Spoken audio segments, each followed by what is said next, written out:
في السماوات والأرض وما بينهما الرحمن لا يملكون منه. Mikrofon olsun açık mı kalacak? Hala Perşembe arkadaşlar beraber açık olsun. Allahu Ekber.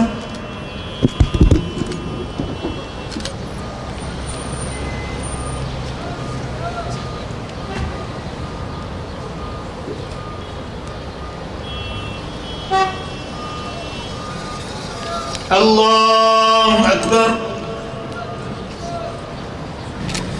Allahu Ekber. Allahu Ekber. Esselamu Aleyküm ve Rahmetullah. Esselamu Aleyküm ve Rahmetullah. Amin.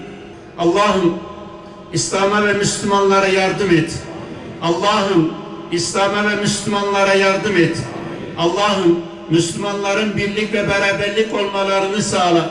Şehit olan bütün şehitlerin ruhuna, bütün ehli imanın ruhuna Allah rızası için El Fatiha.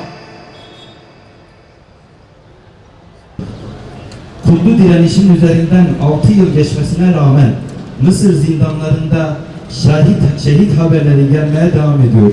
Mısır'ın ilk ve tek meşru Cumhurbaşkanı Muhammed Mursi yıllardır böbrek, karaciğer ve şeker hastalıklarından müzdarip olduğu halde tedavileri keyfi biçimde engellenmiş, olumsuz hapishane koşullarında durumunun kötüleşmesi beklenmiştir.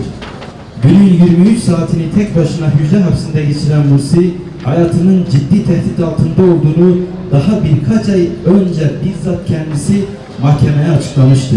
Şehit Mursi'yi idam cezasıyla yargılayan Mısır cuntası, karar çıksa bile bir cumhurbaşkanını idam etmenin siyasi sonuçlarına katlanamayacağını bildiği için onu yavaş bir süreçte öldürmeyi tercih etmiştir. Tekbir! Allahu Ekber! Tekbir! Allahu Ekber! Tekbir! Allahu Ekber! Mursi, Mısır'da Hasan el-Benna'dan itibaren devam eden lider kadrolarının hayatını ve mücadelesini şehadetle taşlandırma geleneğinin son halkası olmuştur.